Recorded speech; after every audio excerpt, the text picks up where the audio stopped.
Teasy. Big propaganda and wrestling podcast. Let's go.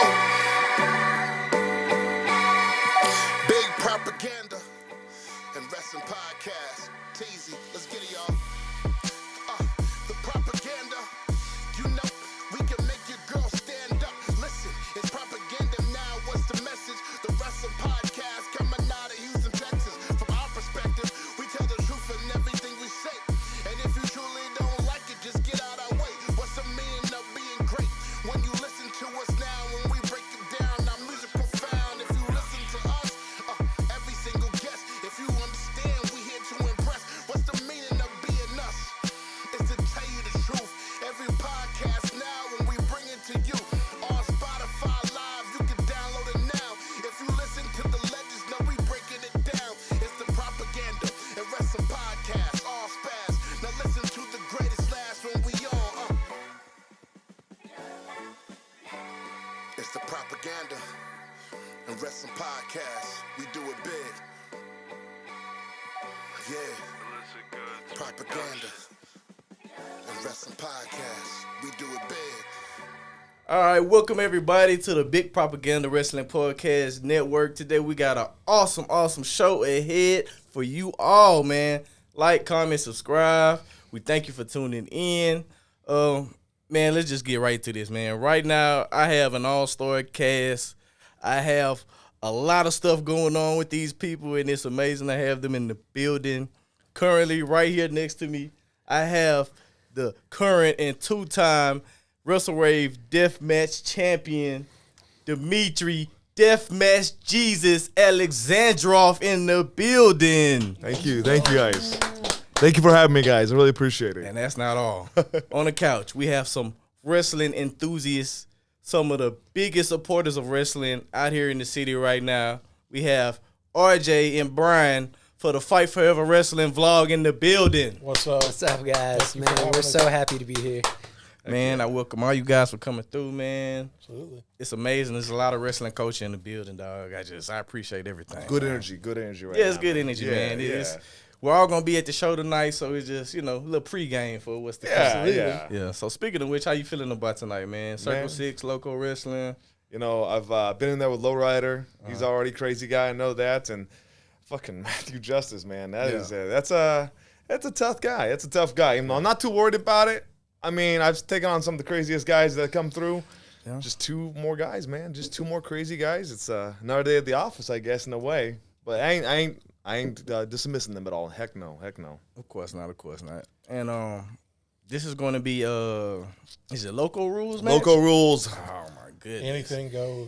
Old Houston Deathmatch, I call it. The thing is, they bill it as a loco rules match, but it's whoever can get most creative in violence is what it comes down to. And you have three guys, you, Lowrider, and Matthew Justice, that bring so much different stuff to this match. Oh, yeah. It's going to be crazy. Yeah, man. Lowrider is a guy who, he and I did that White Swan event a few months back where we did the death match that was just, when I say it's on the fly, let me tell you. It's on the fly. It was completely on the fly. Didn't they toss you down a flight of stairs at that show? Yeah.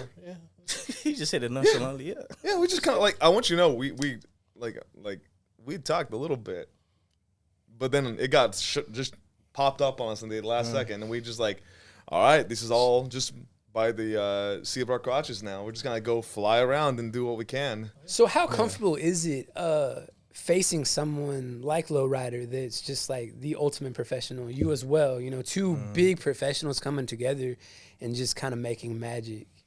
Lowrider is a guy who came from more traditional lucha background, a little bit of Japanese style because he's done, some New Japan stuff too. Yeah. He's a guy that is taking to deathmatch, ever since he did that match with Judge Joe Dredd, he's been taking it to it pretty well, and I think the guy is he's so hungry to go out there that he'll fucking kill himself, man.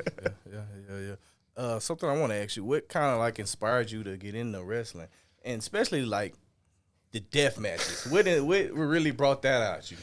Okay, so I got into wrestling. I've told them this, that I discovered what professional wrestling was because of G.I. Joe. So I have an older brother who used to just tape USA Network Saturday morning cartoons all the time. Yeah. And I would watch his tapes of like Real Ghostbusters, G.I. Joe, whatever the hell they played. And my favorite character was Sergeant Slaughter, who I had no idea was a wrestler. This is 1994. I'm watching stuff from like the 80s. You know, I'm 4 years old, and I'm just like, this guy's cool. And then he would leave the commercials on. So you see, after the Saturday morning cartoons, there'd be you'd have freaking superstars. And then it would have this commercial. I'm like, what is this? This is intense. Yeah. And at the very end, it would have like, WWF Superstars, be there. And then it would cut to Sergeant Slaughter and said, and that's an order. And my 4-year-old mind is like, he's real. Cartoons are real people. Yeah. And I watch it, and it's like, oh, this is like Street Fighter, but real life. That's what I thought to myself. And since my parents were immigrants, you know, I go through the giant TV guide. They had for a very long, short period of time, my dad had satellite through his job. So I get the giant TV guide. Yeah. So I find this channel that's from the Netherlands. Okay. Because he got it so I could watch soccer. Let's be honest. Okay. I get this channel from this Netherlands that is, it just says New Japan Pro Wrestling, and it's Japanese wrestling with Dutch subtitles. So I don't understand any of this crap. But I look at this, and the first thing I see is Jushin Thunder Liger. Yeah. And I think, this is superhero fighting for a show. So I watched that for like the 2 years we had satellite, and then which then showed me WCW, and then it just spread from that. Where Deathmatch came from was I thought Cactus Jack was cool as hell. Yeah, he's the man. And then because of is it the sit down interview he does with JR? The Faces of Foes. Where they talk about Kawasaki Dream and that. I seek that out. The Kawasaki Deathmatch tournament and from IWA Japan, and I think this is cool as hell. And then in my I can call it my teenage years. I'm like 12 years old going to Suncoast Video. Preteen. Yeah, I go to Suncoast Video, and they have those awful dubbed versions of FMW. So they have like, you have the exploding barbed wire match and stuff like that. You know, Nita and Hayabusa as I'm wearing a shirt here. It was FMW that made me love like deathmatch wrestling. And then when I got into wrestling, I was like, oh, I'm never going to do any of that.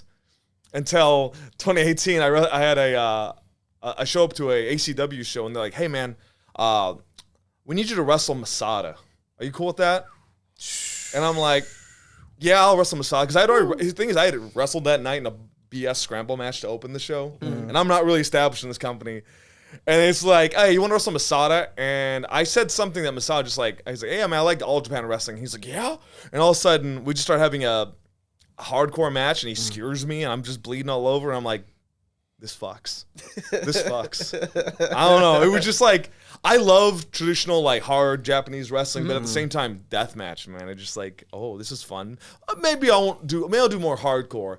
And I kept saying that, and I kept doing more and more. And then I did the Pero match with light tubes, and it's like, oh god. And then the Sawyer Wreck match, and it just started escalating.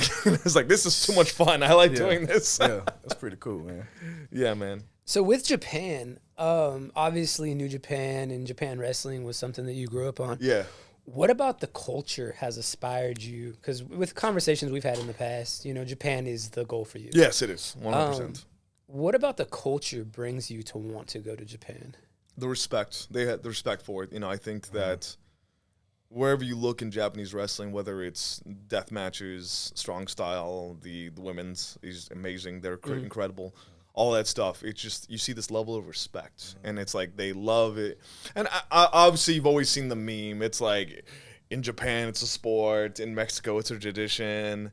In America, it's a joke. Whatever. They always made that as like you used to see that on someone's freaking like live journal back in like 2010. But yeah, man, I think it takes itself so seriously, but also has. I say seriously, you can still see the comedy matches in Japan too. But there's something about it. It's like how they produce it, how they want it to be presented, and everything has this grandeur to it that I just love. I just love it, man. Well, even with the comedy matches and stuff like that, it's a showcase. Oh yeah, like you're showcasing what you can do. And absolutely. Like if you can have a match that somebody's willing to watch with a mop or a doll or Mecha Mummy. Yeah, exactly. Mecha Mummy. You see the Mecha Mummy BK match. that happens for West Coast Pro. It's a free on YouTube. Shout out to BK. I love that man. He had one of my favorite. One of our favorite local matches was Ninja Mac versus a lizard. So Yeah. There you go. I mean, Dude, I love that stuff, man. Yeah. It's so cool. Ninja Mac's pretty awesome. I like Ninja Mac, man. Yeah, Ninja he's Mac's cool, man. He's doing his thing in He's Noah. So he's doing the best of Super Juniors right now. Mm-hmm. yeah. 'Cause they invited guys Yeah, from and he, Noah to go do New Japan. So that's He's got Dookie first round. Didn't already Dookie. happen last night? Did it? I think it might have. He's I like think 2 days did behind. start last I think it night. happened already. Yeah. I think Dookie won though. So I wonder, do you have a favorite weapon you like to use? Something that's your go-to. I mean, my scissor bat is definitely one that's become associated with me. But I love a good gusset plate, man. It's. I mean, I say that so nonchalantly. Yeah. I love it, man. It gets good. You get good color See, on it. I built a gusset plate for GCW. They didn't even use it. I What felt was so it? Bad. It was a gusset plate bat. Oh, it's a bat. Oh Yeah. shit. I know guys don't like to swing them, but like, man, you take it to the. Yeah, It's not you too take bad. it to the arm or just not too like bad. grind it into their forehead Yeah. or something. I mean, come on. And the main event was Nick Gage and Sadaka for that show, and they didn't. Oh, they dang. didn't shit. even use it. I'm like, I've seen, I've seen a lot of deathmatch shows where fans, like the Hugo twins. Or I love whatever. a good bowling ball. I love a good bowling ball, but you'll see these fans unfortunately will make these things, and then you'll see guys show up to these shows like, no one used that, don't use that, don't use that. But that being said, I do say people should definitely check the weapons. Yeah, definitely. But there's weapons that you could use. Come on, man. Yeah. Yeah, definitely. I say that as I had the wine glass scar that's on my back. 15 stitches. What's the worst weapon you ever got hit with? It's that wine glass. It was a wine glass pool noodle that it was real wine glass, real thick wine. It cut into me, and then the stem stabbed me. It was in my back. And I had 15 stitches. But the thing is, that was in the first, I want to say 5 minutes of the match. Oh crap! And then I just kept wrestling, and the ref's like, "Hey man, you might want to get out. You might wrap it up." No, dude, I feel great. I'm like, "What's all this blood on the ground?" That's you. Oh no. Oh, I'm bleeding. Oops. She was so mad at me. My freaking wife was so mad. Yeah, I'm pretty sure she's be stressed out. You be stressing out, don't you? Well, I kept trying to close it up. I try to get everyone to close it afterwards with like anything. Like, oh, use super glue. Oh, use this. Like, it was just, I couldn't see it. So I'm obviously thinking, it's not bad. It doesn't hurt. And then I get to the hospital and I was like, oh, now it's starting to hurt. Oh, maybe that was a lot worse than I think it was. So we know you're a fireball in the ring, and you're just a bundle of energy.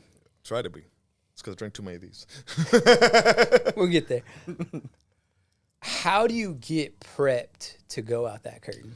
Well, I'm going to bring back some. So sometimes I'll do this thing. So you don't do, everyone is mistaken in wrestling when they try to do pre-workout before they go out there, right? You got to do this. You got to get some pump. You get some nitric oxide pump formula. Put a little bit of hydration in there. You use this instead of water. And you shake just the hell out of that. You drink it and you listen to some music you really like, and then you just go break curtain. And it's just like, I have endless energy. I'm going to I'm going to kill sounds. I can smell colors. I can smell colors. Yeah. So, Pretty cool. speaking of music, what is your go-to karaoke song? My go-to karaoke? Yeah. Oh, it's like the Final Countdown or something like that, or Queen, man. I love that stuff for karaoke. Heck yeah. Mine and my wife is "Islands in the Stream" by Kenny Rogers. I love that. Yeah. What's that playlist looking like, man? What you be jamming? Man, it's everything, dude. It's everything from it's from metal to like Shoot, I got fucking I Russian got rap. I listen to a lot of that, man. I love got that. Singing in the Rain on mine. I Yeah, love Singing that. in the Rain. I love that. The one, That's some good show too. the one jarring song is where you get my stuff is I think I have Frank Sinatra in there, like one just because it's wow. like it's a cool bop, man. I found a good remix of Frank Sinatra with Biggie Smalls. Hell yeah! It's all a right. really, it's really good listen. If you There's have- some good it's on Euroversion YouTube. songs out there too. Yeah, I'll no, pop no, on. They're no. poppy as hell, man. But that gym playlist, man's weird as hell. It gets. If I went back and looked at, because you can see when you added songs, like, the fuck was I going through? What is this? Hey, man, whatever gets you in that mode, you know, Yeah, that's yeah, what you man. got to drive to. Absolutely. That's awesome. It's looking weird, man. It's looking weird, that playlist. I'll show you after this. It's like, Okay, what am I okay, doing cool, here? cool. What is this? So I was talking to his son before we came out here. He wanted to know, what did the bear do for you to want to fight him? All right. We're gonna. I don't think I did this. So where I got the character and everything originally, before Deathmatch Jesus, I always did the bear fighter, And this comes from a joke between me and my great uncle Ivan, Ivan Alexandrov, shoot name, love him. Ivan and I used to have this joke. So he is my family immigrated here because of a lot of issues with the Soviet Union. A lot of my family thrown in gulags and shit like that, kind of tortured, not fun stuff. Ivan is the only one of my great uncles who survived. I would tell him he would get hammered. God bless him. He would get drunk off Dosina Kalashnikov, this vodka that was just intense. That was 120 proof. He'd just drink it like water. But he and I used to have this joke that was like, I would go up and I'd be like, okay, uncle, back in old country when it was so cold outside and we were all poor, we only had one pair of shoes amongst the house. You had to put shoes on, you sit in snow. You sit in snow for many hours, you just stand there. And during this time, since you're Russian, you grow body hair, you grow facial hair, all this hair, you're just hairy, and you sit in snow. And then bear come along, the bear think, oh look, is another bear? And they come close, you grab by its waist, you pile drive it, break its neck, feed family of 5 for 2 whole months. But bear is sick in the head. Bear figures something out one day. He put a hat on. It looked like every other Russian. So bears use this not to simply eat Russians. No. They use this to infiltrate and cause uprising. You see, there are 2 famous bears in history. You know what their names were? Stalin and Lenin. Bears created the Soviet Union to get back at us for pile driving and eating them. I would tell this to my uncle no less than 3 dozen times. Oh my goodness. In my entire, like, my teenage years, and he would just laugh every time. He'd be like, "Ah, this funny shit, I love you." And I miss Ivan. He was actually one of my heroes growing up. So the character used to be like, I would say the bears were the stereotypical, like, hammer and sickle Russians. And that was, like, our joke. And I was like, when I said I was the bear fighter, I like to think of my character as someone who is fighting against those stereotypes. That is where the bear fighter came from. And they're just kind of like, oh yeah, fight bears, all that stuff. But and then more or less deathmatch has kind of been a thing now. So yeah. I'll never forget, probably one of the first times talking to you, somebody asked you, did you really fight bears? And you looked at them dead in the face and said, yeah. They don't have shoulders. They can't kick out. Tracy Smothers, I was on IWA Mid-South show with him. And I regret not cutting we were going to film a promo together, and he, like, died the next year. And it's still, like, upsetting to me that we were like, oh, yeah, we'll get you next time, Tracy. It didn't happen. But Tracy's wrestled a bear. And he told me, he's like, hey, man, yeah, get them bears. You just schoolboy them. They can't kick out. They ain't got shoulders. And I was like, Tracy, that's genius. And I watched him. He's wrestled 3. He wrestled a bear. I wrestled 3 bears. And I'm like, oh, okay. Tracy Smothers. That guy is awesome. I love him. He was just like, and he pinned 2 of them in the last one. He got out of the ring. He says, that bear wasn't having it. Yeah. I'm like, oh, okay, man, no worries. That was crazy. That's why, yeah, you pin them on, you roll them up. They can't kick out. Then you get the hell out of there. So it's easy to beat a bear. It's easy. You gotta have the momentum to schoolboy a bear. Yeah, I understand that, man. So you have several title reigns, man. I mean, I got tons, man. Current HOT Wrestling Anarchy Hardcore Champion. Yep. Current All Fury Pro Pride Champion. Yep. 2-time NPX Champion. Oh yeah. 2-time NPX Tag Team Champion. 2-time NPX Addicts Champion. 2-time NPX Prospects Champion. Like 2-time Grand Slam for them. Grand Slam, man. That's crazy. Inspire Pure Prestige Champion. Yeah, man. I mean, voted Inspire Pro Fresh Face of the Year 2019, Inspire Pro Wrestler of the Year 2023. I mean, just list of accomplishments, man. Like, how do you do it? I don't know, man. I to this day, that I mean, like, I'm very blessed for anyone who wants to help me, or, you know, when the fans vote me and that stuff, because it's fan voted stuff. It's like, man, it blows me away. Especially, like, just, I don't know. I see myself as still the scrawny little kid who showed up the wrestling training in 2013 and, you know, fucking rolled his shoulder and shit like that, man. So I don't know. I'm just kind of like blown away when good things happen, you know. And I try to just be humble about it and try to be like, man, just keep going for more. Just keep going for more. So, Speaking of which, you got your eye on any new gold? Man, I'm just trying to break out at this point. At this point, gold isn't the top thing. At this point, I just want to get out more. You know, I had that match with Joel Bateman back in April. Joel and I are now talking about he's trying to get me to come to Australia. That's sick as heck to me. Yeah, you know, man. obviously Japan is the dream. Yeah. I want to keep going higher up that ladder, and I still want to stay in Texas. I still want to like bring that to attention to Texas, but at the same time, it's like. I need to go those places to bring eyes to Texas, I feel like. Exactly. I'm at that point where it's like a lot of it. Deathmatch scene is especially if you want to just say deathmatch, Texas has it's a little stagnant, you know, in terms it needs more people. It's cool that Roller Rider is now trying to do it. You know, me and Chris Carter had that hardcore, pretty close to deathmatch a few weeks ago. It's people trying to break into it, you know, and there's definitely room for people to be in it. Yeah. Especially now that like. You know, ICW is currently, what are they doing? They're just vacant right now, right? Yeah. Mato's totally not doing anything. I've been talking to him like 8,000 times trying to make that happen, but he hits me up always a week before the show. Hey, fly your stuff out to Jersey.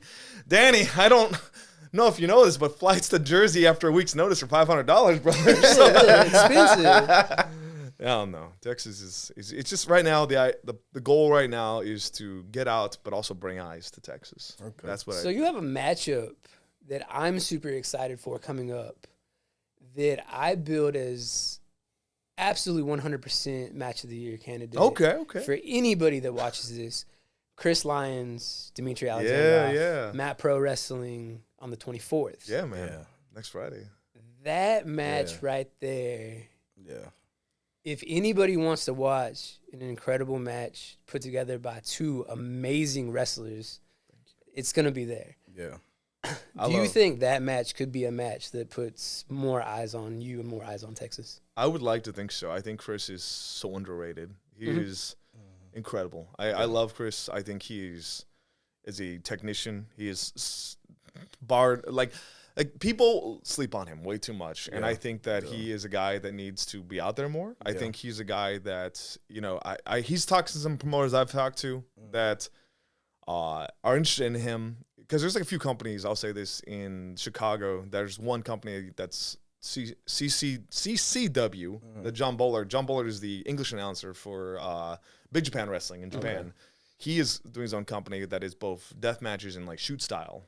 And John talks to both me and Chris a lot about stuff there. And it's just like, he's really going to watch it because he's like, oh, this is my deathmatch guy taking on my shoot guy, you know. Yeah. And we're just going to go out there and we're just going to, I want to deliver. I want it to be good. I want that match to be good. There's certain matches you're just like, I need this to be good. No, I want this to be so good. It needs to be good. And with Chris, you know, man, that guy's, like I said, he's so underrated. He needs to be more places. Yeah, he's a beast. I rolled up to a show, was it last weekend? I think it was last weekend. It's not even a promoted show. I just happened to see it on his page at the VFW in Humble. Neo Pro ended up being the company that put it on. Neo Pro, okay. Brand new, first show that they ever put on. I just happened to roll up in there. Yeah. They lucked out then. Him and Nick, put on a technical masterpiece. Yeah. It was one of those matches you just got lost in. I love because Nick, it was man. so the transitions between submissions and everything that was going on was just like you couldn't blink because you would miss something that was just incredible. Heck yeah. That's so cool, man. I love Nick. Nick's one of my guys that I just like. I love him. I want to help him. Him and Ken Calypso are two guys that I look at them and they're hungry, they're humble, they're nice guys. I love both of them so much, and I'm not surprised that Chris and Nick had that kind of match because that's just like absolutely. The wrestling IQ that Chris has is insane, and every time he works with some of these young guys, their IQ increases. It's just like.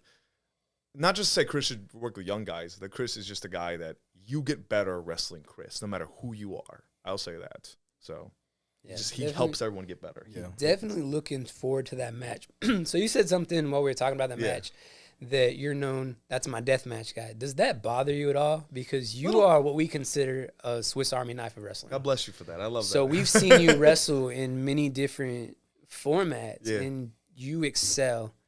We're all around fans of Dimitri. Thank you. So does it bother you that you're labeled as a deathmatch guy and not a professional wrestler? Yes and no. Just because I like to be known as, I'm gonna frankly say it, I'm the best deathmatch wrestler in the state of Texas. I know that. and I know people know me for that. But I'll say this: I definitely love to be known for being just a good wrestler in general. Example, watch me and BK from Inspire in November. We killed each other. It was so all Japan, and I think somewhere where I stand as a wrestler, I like to be within the bounds of both a guy who can do death matches, but I love all Japan wrestling, and those are just the two. I fit somewhere in between there, I feel like, and I don't like going one way or the other too hard. I like to try to find balance in that. Because I don't want to be doing just as a wrestler, because then I'm just a wrestler, But I want to be just deathmatch guy, because you're just deathmatch guy. That's what you say. I love the Swiss Army knife comment. I love kind of a well blended mixture of both. When you look I at it. try to be. There's a lot of deathmatch guys. He's the Miley Cyrus of wrestling. The Miley The best of both worlds. So the best example of that. I'm gonna would have be- the announcer announce me that tonight. Why not? That sounds funny as hell. Hell yeah. The Miley Cyrus of The wrestling. Miley Cyrus of wrestling. If there was ever an example of I don't think Dimitri- Circle Six would like that. No, I don't think no, that I crowd. don't think so either. I don't think it translates so well. Hey, I'll laugh. So if there was ever an example of a match that had everything you could see of Dimitri, I would say it would be the Akira match. Okay. The Terry Funk, where you wore the Terry Funk suit. Yeah, that was hard to wrestle on that. I want The you to know that. MLW middleweight title match. Yeah, that was so hard to wrestle on that. Those jeans. Those were not work jeans. Those are shoot jeans, and they are just you could. Me and Akira tried to do some chain at the beginning. Yeah. And it's like, oh, dude, these jeans. I was like, hey, man, we're gonna have to work around this a little bit. We're just talking because I'm just like Terry had just died. I wanted to do a Terry outfit, and I was just like, should have thought this through a little better. Kind of hard to do a little bit of grapple fuck when we're wearing real jeans. Yeah, when it doesn't flex very well. It's fine. Gotta get them stretchy pants. You like that Akira match? I I was did. very hard on that match. I liked it a lot. I was very hard on I that think match. it told a really good story. I think Okay. it was a really good tribute. And, anytime we see Akira and Dimitri together. I gave him that stump is- puller driver. yeah. That is still the scariest. I mean, he was cool with it, but at the same time, I was like, brother. That move was scary to do to someone, I'll tell you that. Oh, Probably man. my favorite match I saw you in last year was the Monsters Ball. Yeah.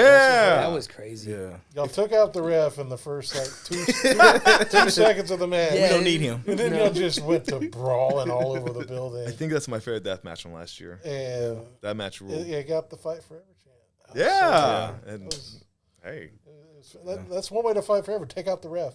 Yeah. So I got the. If you get the chance to go watch it, me and Brick Savage did a no DQ match for Inspire last month, and it also it got the Fight Forever on that too, and I was like, heck yeah. That was a good match. I love Brick. I love Brick. Got to wrestle Brick again in a few weeks. Actually. Yeah, We'll for the be there premier for that. title. Yeah. Premieres now. We're at So- something very different coming. Our example of a great match for Dimitri is the Akira Dimitri match. Okay. What would be your match that you would say would be the match that would kind of exhibit all of your skills? All of my skills at once. I guess the Akira match makes the most sense. I'm not as happy with that match as I could be because there's just some, like I said, it was a little hard to work in that gear and everything like that. I'm very biased. I love that BK match. My favorite match of all time, you can't even find now. It's upsetting. It was a match between me and a guy named Luke Langley. Okay? We wrestled for MPX. It was right after I had won the title. A week after. It was supposed to be like a nothing title defense. It was supposed to be his main event, whatever. Luke's kind of a name up there, but he's more of a Kansas City guy and everything like that. And I've known him for years. Every match on that card went short. Shit. they have a very tight run time. They always try to do 2-hour show, right? Okay. Every match was going 5 minutes. 5 minutes. 5 minutes. Yeah. So the promoter comes up, and this is the rare instance of a promoter asking to go long. Hey guys, can you just kill like almost an hour?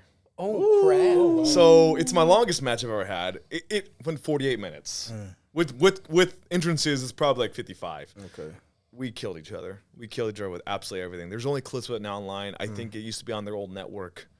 That match it's got a bit of hardcore wrestling. It's got a lot of all Japan wrestling in it. It's kind of a little bit of everything. It's not a death match. I'll say that. Okay. But it's definitely my favorite match ever, and it's upsetting that it's now maybe on someone's laptop somewhere.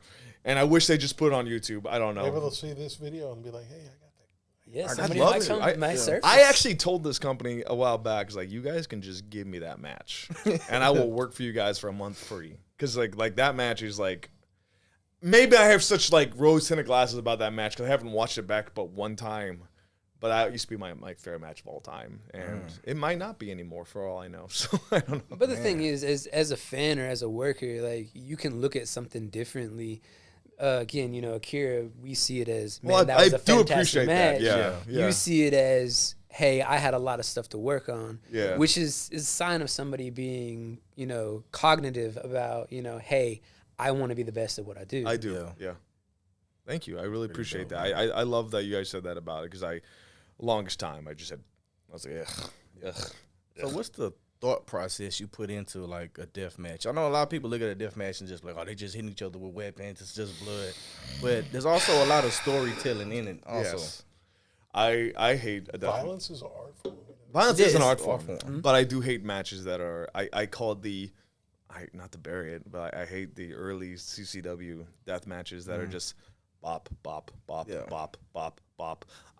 You can get to that point. I just don't like that. A lot of them I hit you with shit, and this is what we do. I like a match that is structured similarly, and we are, like you said, telling a story and giving it ebbs and flows. Big high point. Now slow down a little bit. Oh, here's this now. I don't know. It has to make. I don't think it's so different, and I think people tend to psych themselves out when they do their first death matches sometimes. Like I gotta go crazy. I gotta kill myself. It's like no, you can naturally do that. Yeah. You just think of it in the same structure as you are doing another match, and just go about it. I don't know. It doesn't have to be overcomplicated. It's this. It's an art form. You are just trying to, like you said, violence is art, and you are trying to find a balance of just going from just mindless violence to this beautiful art form. There's a happy, again, mediums. There's a medium to that too. And I think you have to just kind of like figure out the ebbs and flows of it. I don't know. I think for what we had, the Joel Bateman match was a match we were supposed to have a lot more gimmicks. And me and Joel, we started that wrestling. We started wrestling in that match at the beginning. And then we eventually got the tubes, and then we brawled and everything like that. But I don't know. If you look at that match, we tell a story, and it's built around the weapons. It's just a story with weapons, if you think about it. Yeah. So Yeah, I've always been a fan of blood with a reason. Yes. Blood for no Yeah. reason. If it's not telling a story, if it's not necessary for that event, there's no real reason for it. Obviously things happen and blood happens, naturally. But if you're going to make somebody bleed, make it mean something. Yes. Because then you're going to be more invested in what's going to happen down the road. I agree. I do. I like that. It's a good way to look at it, because I think some guys will just, all right, here we go, brother. Yeah. Wait, I didn't even hit you with Also, the PSA, don't do this to gig, for the love of God. I've seen some young guys that I worked one. I love him to death. CJC, I love him. I had a hardcore match with him, and he was told that that's how you gig. And I just hit him with the cookie sheet. I pick him up. Also, I'm like, why are my hands just soaked in blood? And I look up, and he's Frankenstein himself. Oh, man. And it was a beautiful color. There's some great pictures of it. But at the same time, it's just like, oh, brother, come on. So when you talk about storytelling in deathmatch wrestling, you have to think about the trifecta of matches you had last year with Dr. Redacted. Yeah. Oh my goodness. One of What? our favorite feuds. Kind of walk us through your guys' relationship and how you guys produce such an amazing matches when you guys get together. Me and Steve had met. Can I call him Steve? Oh, jeez. Oh, oops. Breaking kayfabe, brother. Everyone knows him on Facebook. He adds everyone. As Steve. Yeah. Well, Dr. Steve. Let's just say that. I don't believe he's murder ever been surgeon. to medical school, though. You'd be surprised, actually. He has? He has. Oh, He's wow. gone to medical school. Wasn't he a nurse at one point? Yes, he Yeah. was. Yes, I don't think he does anymore. Dr. Cube. He did for Kaiju Big Battle first. That's where he started. I had his action figure for the longest time. I gave it to Yeah. a friend of mine. Now he's a different Dr. Cube. He's not him anymore. He lost all permission to use that character. No, I love Steve. When we first met, it was at a New Fear City show. I worked up with their cast's group, and it was fun. And I didn't really know who Steve was. I just kind of knew of him, and like, oh, you're gonna like him because you and him both like Godzilla, is what I was told. I was like, okay. So our relationship's pretty okay at first, and the first wrestling show, he got really caught up with some stuff. So that first death match, I want you to know, maybe we had 15 minutes to talk about it. That very first one, because they had some issues that he was trying to fix at the time.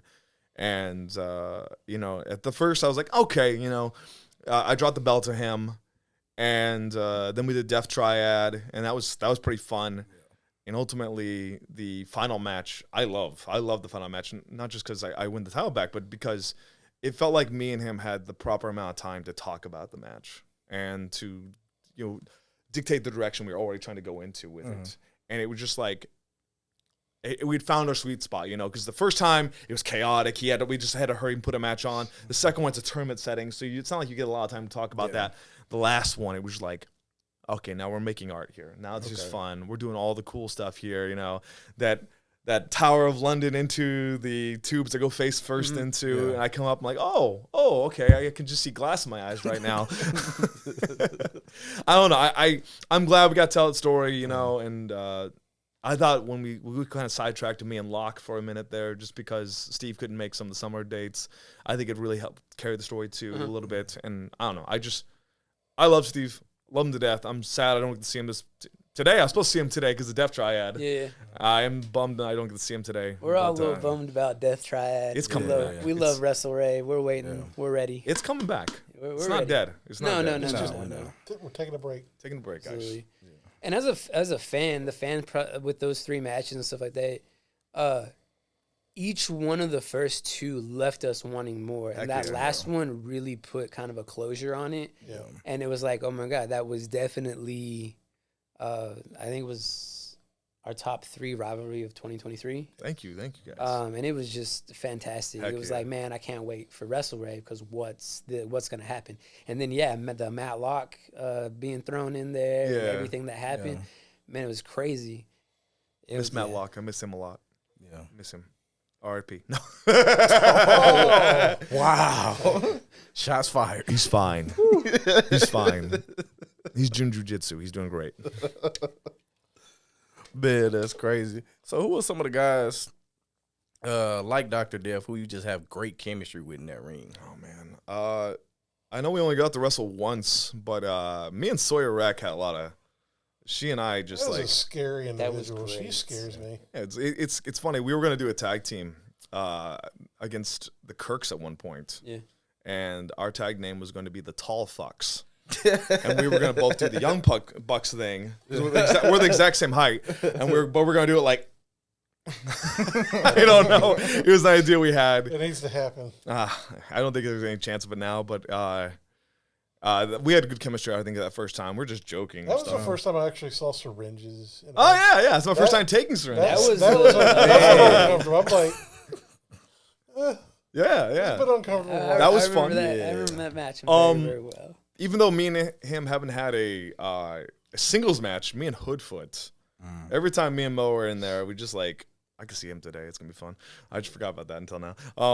Me and him have great chemistry. I just think, like, we just joke with each other, and we have this idea of what we want to do, Eric Dillinger, a guy who I love. He's so talented. I'll see him tonight too, but he's a guy that we're very little. We touch each other actually at the first time we wrestled each other was at the IWA Mid-South's Ted Petty Invitational, 2020, the last one they ever did. We were in the second night scramble together, and we worked a little bit in there. I was like, this guy's fun. And then we did the death match, the Monsters Ball. And I was like, oh, this guy's really fun to wrestle. Yeah. So in that Monster Ball match, you have Dillinger. Yep. You have Wesley Crane. Hell yeah. You have Funny Bone and yourself.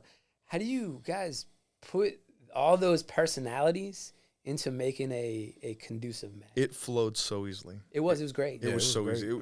Even in just talking about it, it was just perfect. Everyone wanted to work together. I'd worked Funny the night before for Uncanny. I worked him in Dark Sheik. Oh, sorry, Nurse Ratchet. Not the same person or anything. In that tag match, and they were both great to wrestle. But Funny Bone then rode in the car with me to Wrestle Rave, and then Wesley Crane is my best friend in the entire world. I've known him since I first got training, in 2013. So that guy is like my best friend in the entire world. And it was just like, and Dillinger's cool as heck. Is like, everyone is cool. Oh no, this is great. This is great. And we're just putting it together and it just made sense. It made so much sense, which is a far cry from the first Monsters Ball match that happened for Russell Rave. I don't know if you've seen that one. Yeah, we were there for that one. That is the opposite effect. That Is where a lot of people do not get along. Go watch that one again. Yeah. that was a car wreck. You just couldn't turn away. The first one's a little rough. The second one, it was the most. It gelled. It gelled right. Everything made sense, and it was like, thank God for Symphony this. of violence. I love it. Jobber Radio, they always do the stuff online. Put that match over as the best death match that Russell Rave did last year, and I thought that was insane. I agree. Yeah, no, it was up on the match of the year candidates for us. Thank you. And by the way, you were the Fight Forever interview of the year. Oh, thank you.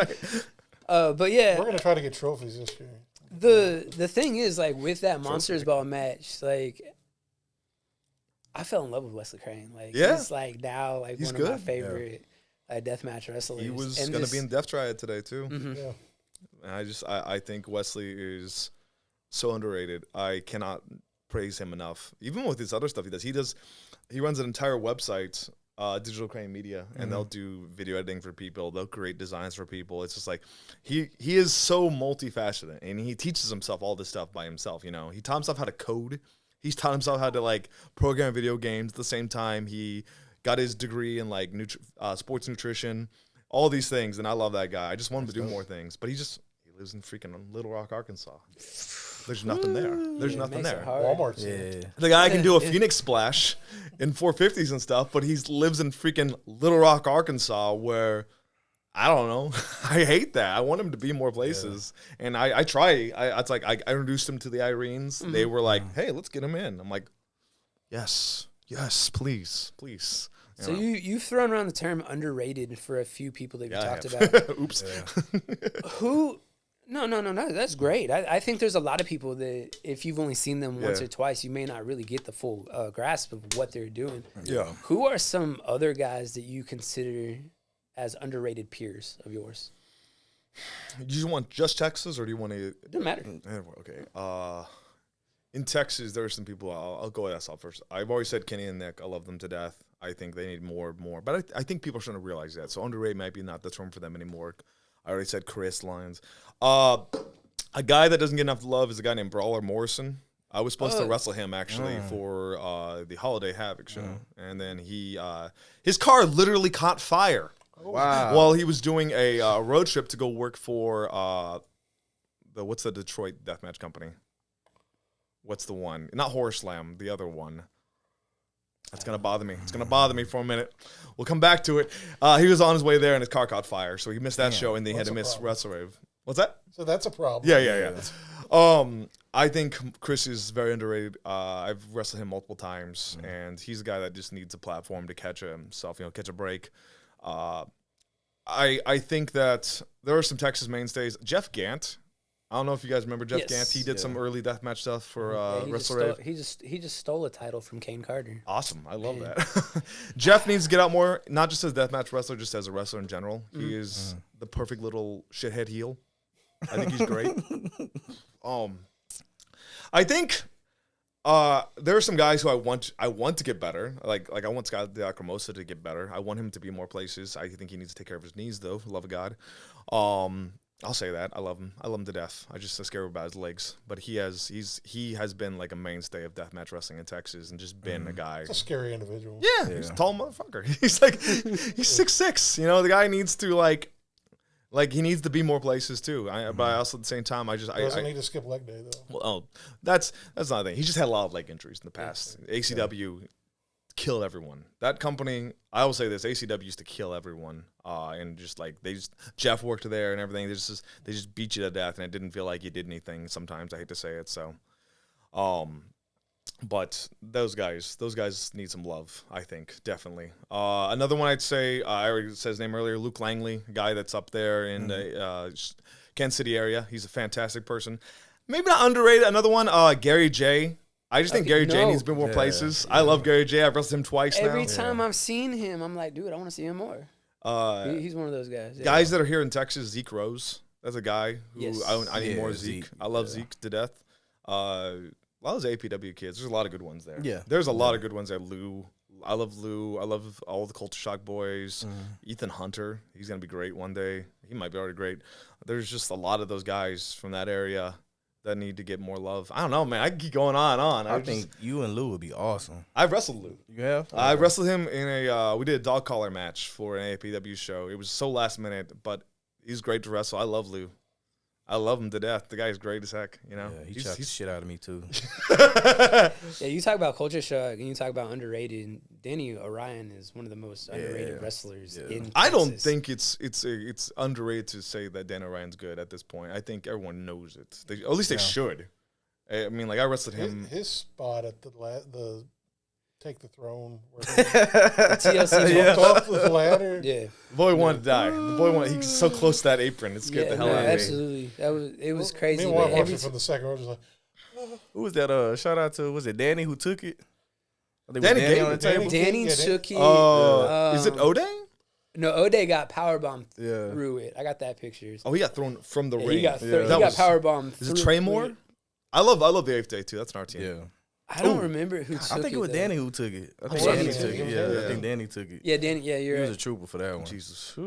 That's where Dream Team kind of came on. Like I'm like, Oh, Dream don't- Team's great. Yeah, Oh, they, yeah. They came on and Yeah. that match solidified everybody that was. I could keep a part naming of it. names now. You're just I'm reminding people. Dream Team's amazing. I like them. Another one from APW, Mokele. I like him. He's cool. He's cool as heck, man. He tags with Ethan Hunter. Brick Savage. Everyone knows Brick Savage is good. I don't need. I don't think that- he's I don't need to build up Yeah, I their don't think ego he's anymore. underrated They don't need it. Yeah, I don't think Savage Brick's is a straight up cheat code at this point. Yes.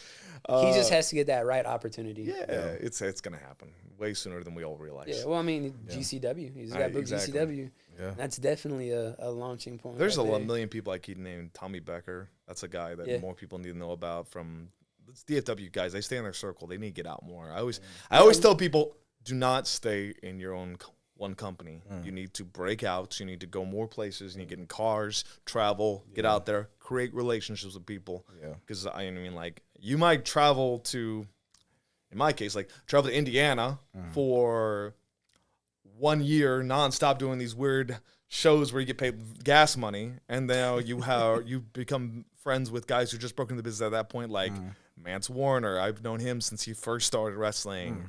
Ace Perry, Dale Patricks, Trip Cassidy, guys like that, and it creates relationships, and people need a network. I think that's another thing. People need to network. That's so much of this business. You can't just stay in Texas forever. You got to keep networking and create relationships with people. Especially if you want to do anything further. Yes. Yeah. And when you fight the same talent pool, how are you expected to get better? Exactly. Yeah. Exactly. And I think companies also, that's why the original way of bringing in talent for other people to work is for them to get better, but also it is to create that, like, okay, if they fly someone in for you and you wrestle them, not only are you going to get better wrestling them, but you're also going to meet them and create a relationship with them. And that's something that people sometimes don't always utilize. And I think that's a big thing, so. And then they're gonna, especially now this day and age and stuff like that, because social media is such a big tool when it comes to especially wrestling. Yes. We always, with social media, we always go back to the Loco, the Kiefer, Sam Stackhouse match, the Riot match. Yeah, I They remember put that feud together in 2 weeks via social media, and people were trying to kill Kiefer. Like, realistically, they brought him Well, it's because machete. Sam is so nice. I love Yeah. Sam. Not underrated, just really good wrestler. Good person. Yeah, no, I love absolutely. Sam. One of the One of the nicest best. And Kiefer really built that up. He really hammed it great. up. Just Yeah. like they want him dead. He They set want the him They dead. belt on fire. and they did, and that comes back to, like, okay, you used everything that you had around you to create a story that made sense. And so when you're meeting these guys, when like a Joel Bateman's coming in, you don't think he's going to talk to somebody and say, hey, do you used to check out that Dimitri match? Wrestle Rave YouTube. There you go. Yeah. And I think that's the big thing about networking and getting outside or bringing people in, or like the collaborations with like Loco and Circle 6 or XPW or New Texas Pro and Inspire is that not only are we bringing new matchups, we're bringing new eyes, because you might be a Dimitri fan that's never seen Dimitri fight, Chris Lyons. Yeah. And now it's like, okay, I'm watching this for Dimitri. Now I know who Chris is. Now I'm going to watch more Chris matches. Then I'm going to know who Nick is. Then I'm going to know, go down that rabbit hole. Yes. And that happens so easy with social media nowadays. People don't realize how it just spreads like wildfire, So Yeah, it's incredible. it's incredible what like technology has done this day and age with spreading. Its word of mouth is a lot if lot it's more. used right. If it's used right. If it's used right. Also, companies should not sit on footage. Just no, put it out there. No. Yeah. Neither should fans.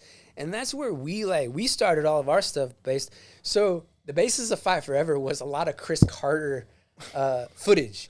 It was me sharing a whole lot of Chris Carter footage because he's a highlight reel. So I was in the Maniac. and then I'd get other people and stuff like that, and I would share it to different. And it's like, you know what? I'm sharing, and I see what how. Like, Chris, thank you so much for and then all of a sudden there's a new Chris Carter fan, or there's a new Dimitri fan, or stuff like that. So if you're a fan and you're taking a video, even if it's a crappy video, put it on your social media. Like, make a reel of it. And It helps. It all helps. Like and it's free. I have a clip of you with Satu Jim where he twists his nipples. I forgot that happened. I really forgot that happened in that match. There's video of that up there. That match is a wild one. Yeah, that was a crazy match. That was wild. Just a lot of bleeding. It's crazy. Man, it's been awesome, Then guys. you put him to a table. Yeah. I'm glad you guys came through, man. Of course. It's been awesome. Great conversation. Dimitri, Fight Forever vlog, man. This is awesome, dog. Before we get up out of here and before I get my chest caved in, I want to shout out y'all handles or anything y'all just want to put out to the world right now. Yeah. Of course, find me on any kind of social media, Dimitri_Alexandrov on Instagram. On Twitter, it's just Dimitri Killbear, one name. I haven't thought of a new one to call, but that's so funny to me. I don't want to change it. Yeah, that's a good one. I got a Facebook.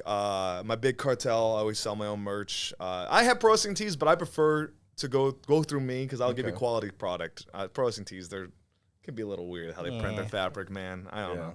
So I always try to do all my stuff. I'll pack it myself, mail it out, all that. Man, anything else to push, tonight, Circle 6. Yeah, Logo. it's gonna be It's dope, gonna be man. wild, It's man. gonna be dope. Matthew It's Justice. gonna be crazy. Heck yeah. And Lowrider. Heck yeah. It's gonna steal the show. Yeah. Gonna try to, man. And we're Fight Forever Wrestling Vlog. Yes. We're on Facebook primarily, Instagram. We do a lot of interviews. We have our own talk show. It's usually weekly. But mostly we share a lot of different content and the different shows coming up.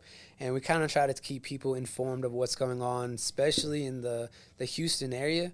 But we also link out to a lot of different, especially summertime, we do a lot of Instagram videos because our studio gets extremely hot.